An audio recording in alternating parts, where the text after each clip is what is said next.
observação. Como o irmão falou agora, né? Esse lugar aqui não é meu não, tá? Esse lugar não é meu.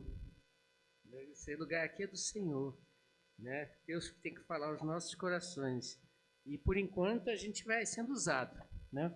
Quando o irmão está aqui, pastor Joni, pastor Carlos César, né? O irmão André, quando também está aqui, o pastor Isaías, Mananci, o Lucas hoje de manhã, né? Então, é o lugar em que Deus fala aos nossos corações. Não é meu. Não sou dono disso. Mas falando sobre família, nós temos que trabalhar realmente isso. Porque esses pilares que nós lemos agora, eles são muito importantes. Porque a nossa casa, a nossa família, ela tem que estar alicerçada e estar firme em alguma coisa. E essa alguma coisa é Cristo, né? E existem algumas coisas que são importantes para nós, para que a nossa casa, a nossa família não seja destroçada. Porque Satanás ele trabalha constantemente para nos destruir. Ele não quer, de maneira nenhuma, que nossa casa seja uma casa abençoada, uma casa que anuncie Cristo através do nosso testemunho, como os irmãos falaram, né?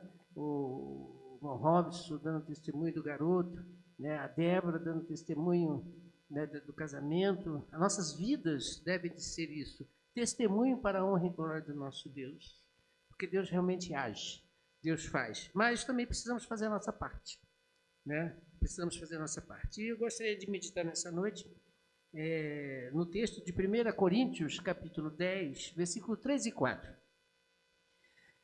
1 Coríntios 10, 3 e 4. Nesse texto aqui, Paulo está fazendo uma pequena reflexão de algo que passou lá atrás, quando o povo de Israel estava peregrinando no deserto. E é interessante ele colocar essas palavras, porque realmente é o que às vezes, muitas das vezes, nós também fazemos igual, infelizmente, ou evitamos fazê-los para não desagradar o nosso Deus e a nós mesmos. Então o texto diz assim: todos comeram, diz Paulo, todos quem? O povo de Israel lá no deserto. Todos comeram do mesmo alimento espiritual e beberam da mesma bebida espiritual, pois bebiam da rocha espiritual que os acompanhava. E essa rocha era Cristo. É interessante que Paulo não está falando de comer e beber o pão, o maná que Deus enviava do céu, é físico. E beber da rocha, quando muitas das vezes Deus fazia com que acontecesse, né? Ou as águas tornando-se doce quando eram amargas.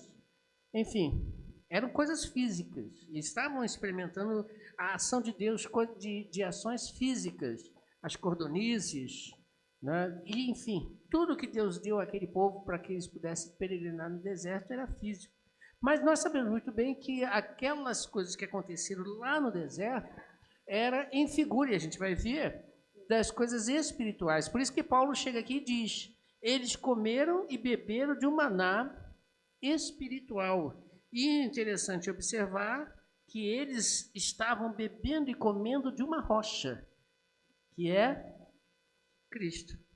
E aí Paulo, então, se você observar no versículo 5, que está na sequência, ele diz, contudo, quando ele diz contudo, é que teve algum problema, né? Teve algum problema. E aí a pergunta que eu faço é, também não passamos por problema?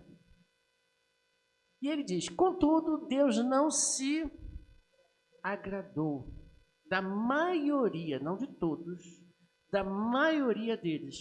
Por isso seus corpos ficaram espalhados no deserto.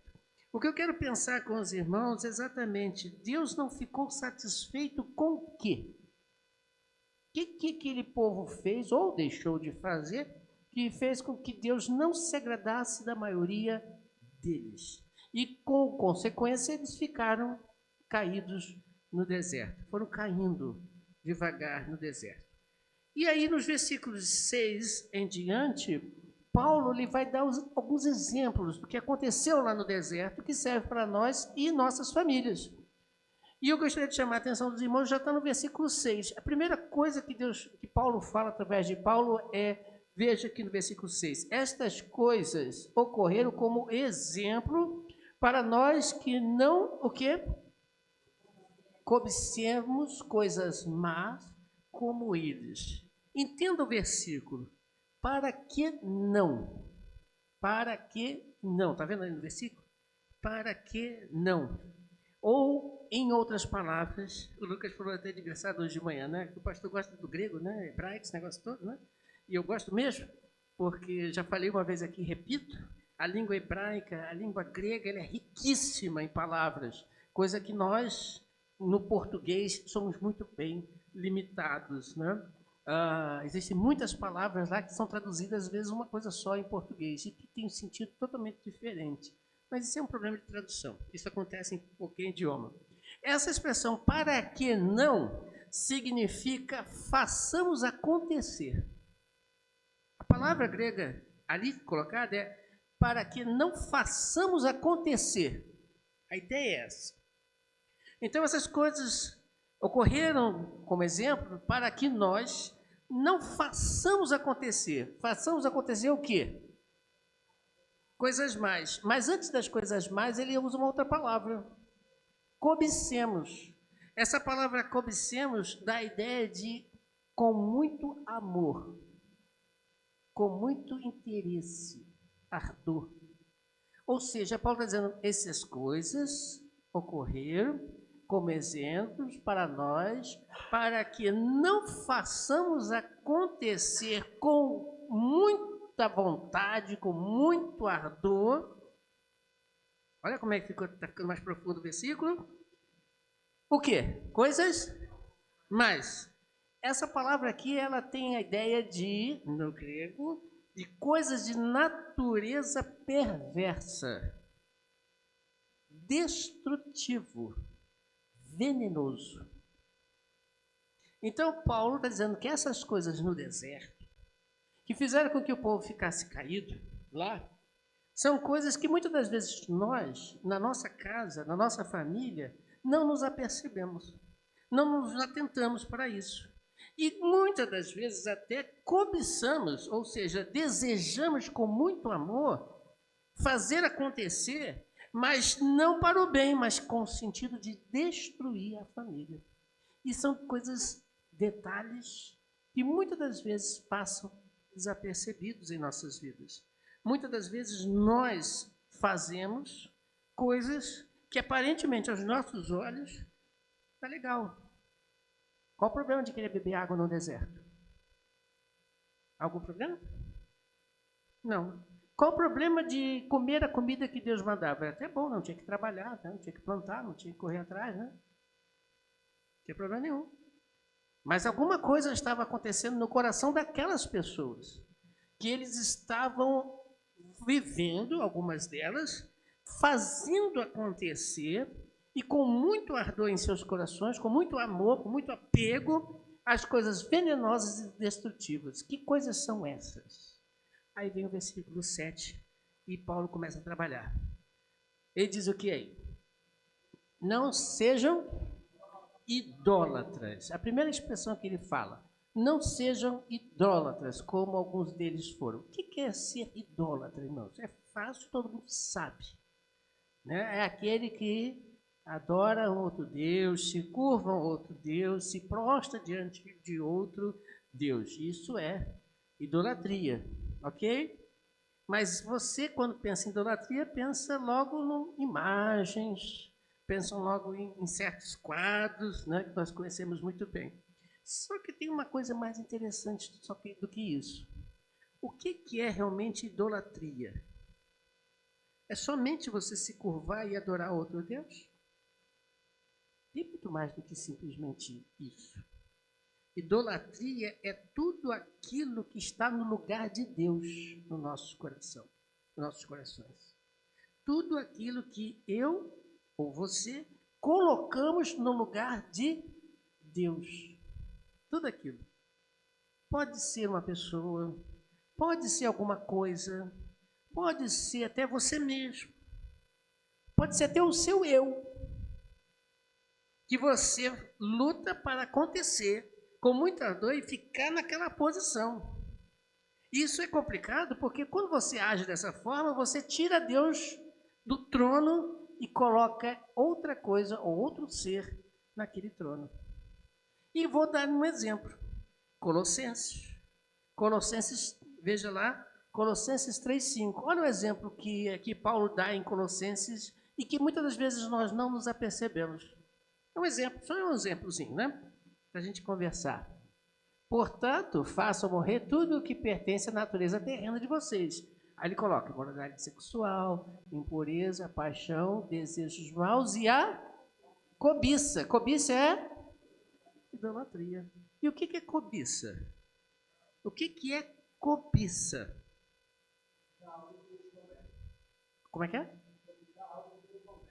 Cobiçar algo que não nos convém. Sim, tá certo. Aquilo que... Isso, também. Só que a palavra cobiça no grego é mais profunda do que somente desejar algo que não nos convém.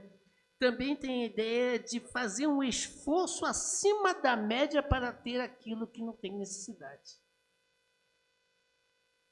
Olha só, a cobiça também, nesse texto, nessa palavra, é uma dedicação, é um esforço acima da média para obter algo que às vezes não nos convém. Às vezes não nos convém. Até pode convir. Por exemplo, eu gosto de comer bem. No meu aniversário eu adoro bolo de chocolate. Já falei isso para todo mundo. É clássico e todo mundo sabe. Agora eu vou fazer um esforço sobrenatural para que isso aconteça? Não tem sentido. Não tem sentido. Não dá para comer bolo de chocolate. Teve uma época, antes de eu operar a vesícula, né? Não podia comer nada dessas coisas, né? A Adriana lá em casa fez um bolo de laranja. Aí eu vou falar, não vou comer porque é de laranja. Foi isso que eu falei? Não, comi. Olha que bacana. Não faz sentido. Você não vai entender a ideia? Quando ele diz cobiça, ele está dizendo para você que muitas das vezes nós desejamos e fazemos por onde acontecer um esforço acima da média para ter aquilo que você muitas das vezes nem precisa. Ardor, alguma coisa. Ou seja, a idolatria é colocar com muito afinco e ardor no seu coração aquilo que não convém, ou que não deve estar ali. Não é o lugar dele. E muitas das vezes fazemos o quê? Tiramos Deus do meio. Agora, uma coisa interessante, voltando ao texto que a gente estava lendo anterior, de Coríntios, você vê que Paulo fala que o povo, né? Se puder, irmã, eu esqueci de observar, volte ao versículo que a gente estava lendo, versículo 7. Veja que Paulo termina com uma frase interessante, esse versículo. O que ele fala aí? Conforme está escrito, o povo se sentou para comer e beber e levantou-se para se entregar à farra. Espera, agora não deu para entender. Idolatria com comer e beber. E farra. O que tem a ver uma coisa com a outra? Quer dizer que quando eu vou comer e beber, fazer minhas festas, né?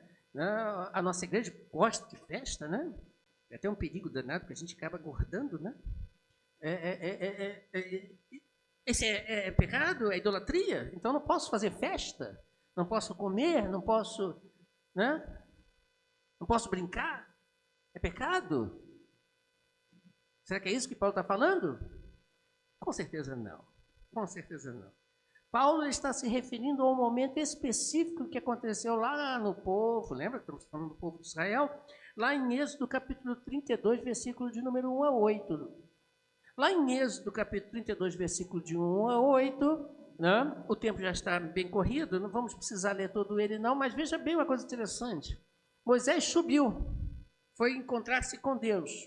E no que Moisés demora a retornar, o povo entra em nervoso.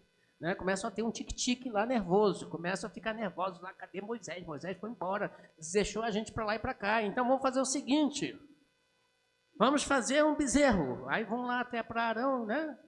juntem todo o ouro aí, vocês vão fazer um Deus e fizeram lá um bezerro e depois disseram assim, Arão disse assim, esse aqui é o Deus que nos tirou do Egito.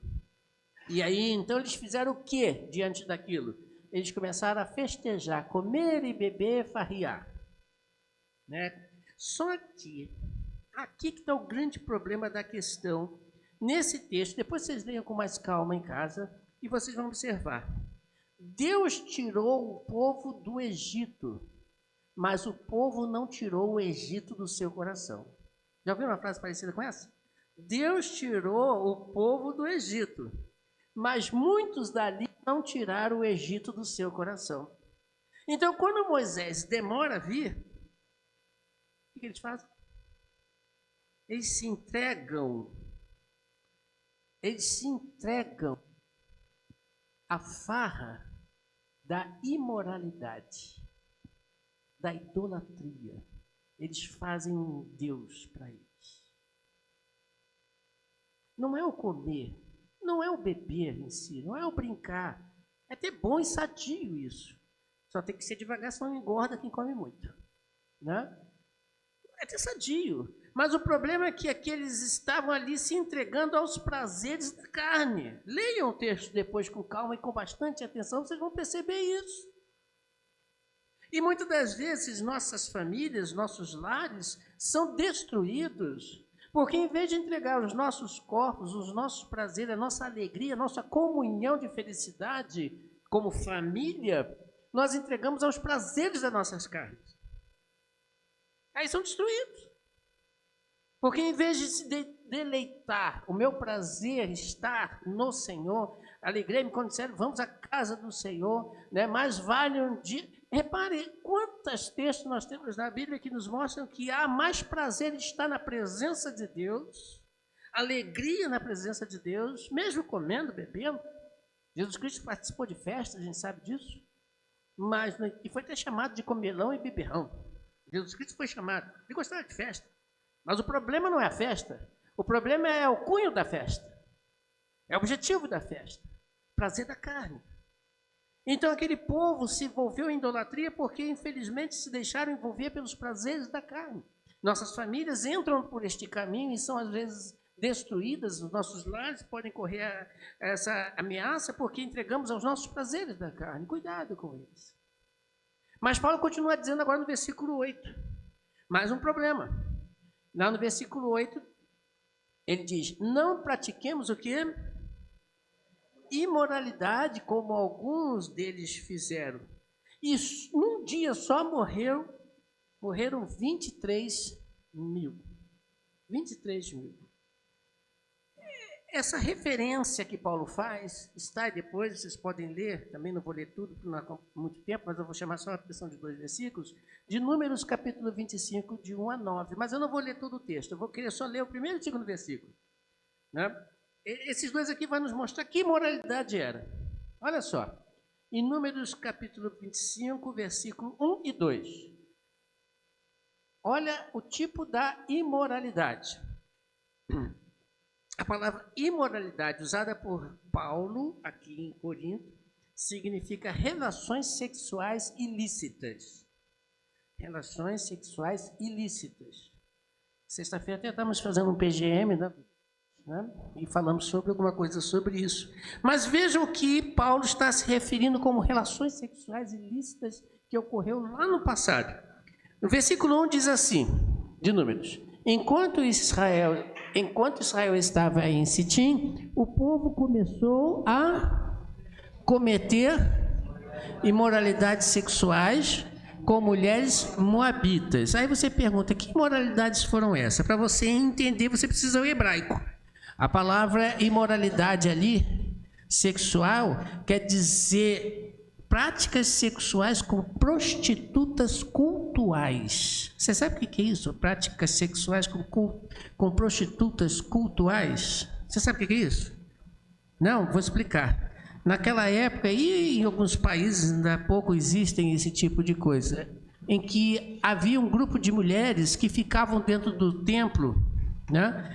E essas que ficavam ali por um período de tempo, elas estavam à disposição dos homens que desejassem ir até ali, e naquela relação sexual, não por prazer somente, mas por uma questão de culto aos deuses, né, para que houvesse fertilidade na terra, elas então estavam à disposição desses homens. Eles iam para lá e se relacionavam com essas mulheres. E isso era por turnos, né? Tinha um grupo que ia no determinado turno, depois entrava de licença, entrava no segundo turno, depois entrava... Era uma prática mais cultural do que de, como a gente pensa hoje, de prostituição. Mas é prostituição. Então, quando Paulo está se referindo que aquelas pessoas assim fizeram, é porque eles estavam se misturando com coisas que não faziam parte do contexto de Deus. Que coisas é essa? Vem o versículo 2. Que os convidavam a sacrificar aos seus deuses. O povo comia e prostrava diante dos seus. Essas mulheres contaminavam os homens, levando as práticas de idolatria. Então estava havendo ali uma mistura entre o povo de Deus com as coisas do mundo. Essas práticas sexuais ilícitas que Paulo está se referindo não é somente práticas sexuais, sexo pelo sexo, como alguns até falam que é a... Fugi a palavra. Não. Esqueci a palavra agora. Fornicação. Fornicação, que é a prática do sexo pelo sexo. Onde não há ali objetivo de família, onde há ali no objetivo de constituir um lar, mas sim ir lá e praticar o sexo e ir embora para casa. É mais do que isso, é mais do que isso. A ideia era cultuar a outros deuses com práticas de relacionamento que eram condenadas por Deus. Porque Deus havia dito que o seu povo não poderia se contaminar com os outros povos. Não podiam se casar, inclusive, mesmo que fosse. Nesse texto de Números tinha um casal lá que foram mortos os dois, o israelita e a mulher, porque eles não queriam se separar e nem queriam que acontecesse a morte daqueles que estavam infringindo essa lei de Deus. Então veja, hoje, da mesma forma, às vezes nós nos entregamos a práticas sexuais ilícitas, quando nós nos colocamos à disposição do pecado e vivemos uma vida fora dos padrões estabelecidos por Deus como padrões de santidade, de santificação. Porque a gente pensa muito quando fala em prática sexual, né? Em sexo, né? Não é só sexo, não. É também, mas também muito mais do que isso. Quando nós nos contaminamos deixando que os nossos membros sejam oferecidos aos prazeres da carne. É muito mais do que somente o sexo pelo sexo. É muito mais profundo do que isso. Quando você se deixa contaminar por relações fora padrões divinos, seja eles quais forem. Então, quando Paulo está dizendo que algum deles caíram, porque justamente eles não observaram que é impossível que haja uma relação íntima entre o Deus e pecador, sendo que esse pecador não se enquadra nos requisitos divinos de santificação e de purificação. Por isso, agora você vai entender aquele texto que é impossível agradar a Deus e a Mamon. É impossível falar bem e da mesma boca falar mal. É impossível, não dá, não tem como. Você precisa ser diferente. Os prazeres da carne, as coisas da carne, são coisas que trazem inimizades contra Deus. E nós não podemos entrar por esse quadro, não podemos entrar por esse caminho, seja qual for. Porque senão nós vamos estar destruindo a nossa casa, destruindo o nosso relacionamento. E é interessante observar, e um exemplo que nós podemos citar, é Lucas capítulo 4, versículos 9 a 12. Lucas capítulo... perdão, esse versículo 9, continuando, aliás, desculpa, estou dando um exemplo do versículo 9. Perdão, Marta. Um exemplo que podemos dar em relação a essa prostituição espiritual foi o que aconteceu com o povo de Deus em todo o decorrer antes do cativeiro babilônico. Em todo o correr. O povo entrou na Terra Prometida. Muito bem, ótimo. Só que lá na Terra Prometida, o que aconteceu? O povo se desviou. O povo não cumpriu com o estabelecido divino. Olha, eu quero que mate todo mundo. Aí não matava todo mundo. Olha, eu quero que faça assim. Aí não faziam. Olha, eu quero que não façam isso. E faziam. E o povo foi cada vez caminhando para a condenação. O cativeiro. Terminou. Terrível coisa. Um exemplo grande que eu tenho, que a gente gosta de ver, eu gosto de ver na Bíblia, é de Saul. Saul não, de Salomão. Salomão, ele é um homem de Deus, sábio, inteligentíssimo. Inteligentíssimo. Mas ele foi casar com mulheres que não eram do povo de Deus. Você lembra da Sunamita? Não era do povo de Deus. Um problema. Como? Julgo desigual. Não é povo de Deus. E levou Salomão à queda. Terrível coisa. Mas Paulo continua, agora sim, versículo 9, ele continua dizendo mais um exemplo de coisas que aconteceram. Tampouco devemos pôr Cristo à prova. Quando Paulo fala, em algumas versões, tentar a Deus, tentar ao Senhor, quando Paulo usa essa expressão, ele está querendo dizer o seguinte, presta atenção na expressão aí. Ele está dizendo o seguinte, não queira cobrar de Deus aquilo que ele disse que é ou não para nossas vidas, no sentido de pôr a Deus ou testar Deus em seu caráter e poder. Vou dar um exemplo fácil. Vou pegar então o exemplo da Débora. Se Deus disse que ia cuidar, como também do irmão Robson, se Deus disse que ia cuidar, por que chegar e dizer assim, Senhor, o Senhor vai cuidar mesmo? Essa expressão é pôr a Deus à prova. É duvidar da palavra dele. É questionar o poder de Deus. Mas, Senhor, peraí, esse negócio é meio complicado, né? Eu não tenho recursos para fazer. O Senhor disse que vai cuidar de mim porque eu tenho valor. Vai mandar dinheiro de onde? Olha que dinheiro não nasce em árvore. Isso é pôr Deus à prova. É duvidar, é questionar, é pôr em dúvida o poder de Deus. E quem faz isso está tentando a Deus. Está provando a Deus, não pelo sentido benéfico, mas pelo sentido maléfico. O único lugar que Deus se permite fazer prova, qual é? Vou só dar a dica. Fazei provas de mim. Ele, Deus que permite isso. Qual é o texto? Malaquias 3:10. É o único lugar que Deus fazei provas de mim. É o único lugar. Fora isso, nós não podemos duvidar da palavra de Deus. Porque quem age assim, quem duvida da ação de Deus, do poder de Deus, está agindo como Satanás. Aí sim um exemplo de Lucas capítulo 4, versículo 9 a 12. Olha só que Satanás é astuto, e você e eu às vezes podemos fazer a mesma coisa que ele, tá? Podemos fazer a mesma coisa. O que ele faz, Satanás? Satanás pega, leva Jesus a Jerusalém, e colocou ele na parte mais alta do templo e disse, olha só o que ele diz, se és o Filho de Deus, joga daqui para... Não foi dito agora há pouco que ele era o Filho de Deus? Este é meu Filho amado em quem me compraz. Acabou de dizer lá atrás. Aí vem Satanás e diz, porque está escrito, e ele dará ordem aos seus anjos. Ele cita a Bíblia, Salmo, com deturpação. Ele não fala todo o Salmo. Porque está escrito, dará ordem aos seus anjos dele a seu respeito para que o guardem.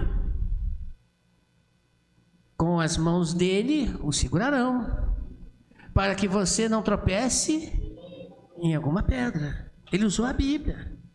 Deturpada com falta de partes do versículo, ele usou, mas ele usou. Está escrito, diz Jesus Cristo, não ponha à prova o Senhor. Eu sou o Filho de Deus, sou. Ele acabou de dizer lá atrás. E ele, sendo Deus, podia muito bem realmente pedir. E ele falou em outra ocasião que ele podia pedir a Deus que descesse anjo do céu e ia estar tudo resolvido. Ele é o próprio Deus, tem todo o poder. Mas se ele não fez, por que não fez?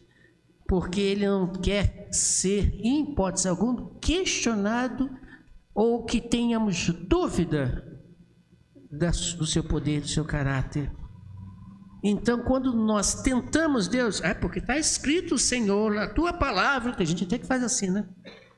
Está fazendo o que então? Coitado, Deus deve ser, por cada idade, sofrer de amnésia. Então tem que lembrar ele que ele disse lá atrás, né? Diferente daquele que, olha, não, porque eu creio, porque o Senhor me disse que, assim, eu creio de coração. Não, o Senhor disse que ia me dar, porque o Senhor tem que fazer. Lembra lá atrás. Isso é por Deus à prova. E nós, às vezes, muitas das vezes, nossos lares são destruídos porque queremos testar Deus, provar Deus. Cuidado. Não entre por este caminho. E caminhando para o final, né, versículo 10. Veja aí o que diz no versículo 10. Além disso, não murmurem, ou não se queixem, como algum deles murmuraram, ou se queixaram, e foram mortos pelo destruidor. A palavra murmurar ou queixar-se quer dizer o quê? Reclamar, né? Eu trouxe aqui uma definição interessante sobre o que é a palavra murmuração ou queixa. A murmuração é uma atitude pecaminosa que consiste em falar mal, reclamar ou criticar alguém ou alguma coisa. Ela revela um coração insatisfeito, ingrato e rebelde contra Deus e contra o próximo. Além disso, pode causar divisão, contenda, desânimo e afastamento da vontade de Deus. Olha que coisa interessante. Infelizmente, aquele povo, muitos lá reclamaram. Muitos lá atrás até falaram mal do pão que Deus mandou, né? Esse pão, todo dia a mesma coisa, tá chato. Não tem mais nada para comer. Olha, lá no Egito tinha mais coisa, né? Será que a gente não faz isso em casa? Nós só tem isso para comer? Tem mais nada? Alguém já falou isso? Espero que não. Né? Não faz isso não. Né? Lá em casa, os garotos, quando chegavam para comer, mãe, o que tem para comer? A resposta era o que Deus deu para a gente comer, né? A comida que o Senhor nos deu era a resposta que a gente dava, principalmente a Adriana dava, né, para eles, né? Mãe, o que tem para comer? A comida que Deus nos deu. E feche a boca e coma, né? Mas a gente está falando assim numa brincadeira, mas pense bem, irmãos. Quando nós reclamamos ou murmuramos, o que nós estamos falando ou fazendo? Estamos questionando a ação de Deus em nossas vidas. Estamos questionando e não concordando com o que Deus está fazendo conosco. Ou dando para a gente, ou não dando. Muitas das vezes nós questionamos Deus quando reclamamos. E pior, clima de tensão começa a existir. E muitas das vezes até dentro das nossas casas. A murmuração, a queixa, começa a criar problemas, discórdias, em que vão criando divisões e contendas e afastamento da palavra de Deus. Isso é um perigo. Tiago 4:1 E depois Provérbios 12 e 18, olha o que a Bíblia fala sobre isso. Tiago 4:11. Irmãos, veja bem, presta atenção. Não falem mal uns dos outros. Quem fala mal do seu irmão ou julga o seu irmão, fala mal da lei. Interessante isso. Fala mal da lei. Por que ele fala mal da lei? Por quê? Olha o que ele fala no final.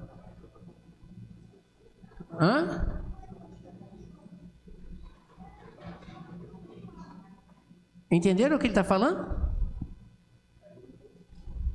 Quando você fala mal do seu irmão, você está indo contra a lei. Você não está fazendo a lei ser cumprida, mas você está sendo o juiz que está declarando a sentença. Deu para entender? Vamos de novo. Se eu falo mal de alguém, critico, murmuro, eu estou me tornando juiz da vida dele. Eu estou sentenciando ele a uma atitude, a um comportamento, a alguma coisa. Eu não estou fazendo a lei ser cumprida, né? Não estou colaborando contra a lei, com a lei, mas sim contra a lei. Estou abolindo a lei e eu estou sendo juiz. Não fale mal. E Provérbios 12, 18, olha só o que Salomão diz. Há quem fale sem refletir e fere como espada, mas a língua dos sábios traz a cura. É aquele indivíduo que fala o que pensa. Sabe aquele indivíduo que fala o que pensa? Aí alguém diz, pastor, mas eu não vou mentir, não estou falando isso. Não estou falando isso.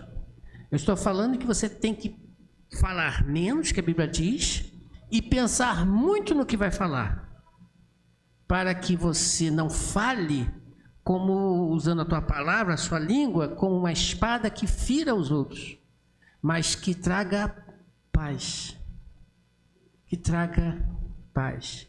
Se eu preciso falar alguma coisa a alguém, e isso que eu vou falar, tenho certeza e convicção que vai dar problema, para que eu vou falar? Para quê? Não, mas eu preciso ajudar meu irmão. Não, existem jeitos de se ajudar sem ofender, né? Tem gente que não entende isso. Então, entenda, aquele povo caiu, muitos deles, né, que eles caíram porque não souberam usar a sua boca para abençoar, mas para criticar e amaldiçoar. E hoje em nossos lares também acontece a mesma coisa. Em vez de usar a nossa língua para abençoar o nosso marido, a nossa esposa, os nossos filhos, murmuramos da vida deles, queixamos-nos deles. O que nós estamos fazendo? Ferindo, agredindo, violentando, trazendo até desânimo. Já viu aquele pai que fala para o filho, meu filho, mas tu é burro, hein, cara? Você não sabe como está fazendo? Você chamou o garoto de burro? O que você está fazendo? Você está criando na cabeça dele um complexo de inferioridade de que ele não vai conseguir ser nada na vida dele. Mas se você fala assim, meu filho, você errou, né? Tudo bem, vamos lá, vamos de novo. Te ajudo. Olha a diferença. Você falou do erro, mas você levantou ele. Olha que coisa interessante. Então, em vez de reclamar e murmurar contra Deus e o próximo, use a sua língua para abençoar, para bendizer e glorificar nosso Deus. E agora Paulo conclui nos versículos 11 e 12, dizendo, essas coisas aconteceram a eles como exemplos e foram escritas como advertência para eu e você, tirando esse nós daí, né? Para eu e você saber quem tem chegado o fim dos tempos. Assim, aquele que julga está firme, cuide-se para que não, ou seja, deixe a vida do outro, cuide da sua, porque os dias estão se acabando e nós precisamos nos alimentar da rocha que é Cristo, para que, fazendo assim, eu possa construir famílias sólidas sobre os pilares que Deus tem para cada um de nós. Que Deus possa nos abençoar, nos ajudar a realmente viver o que Deus tem preparado para cada um de nós. Vamos orar então? Pedindo a Deus que nos abençoe e que nos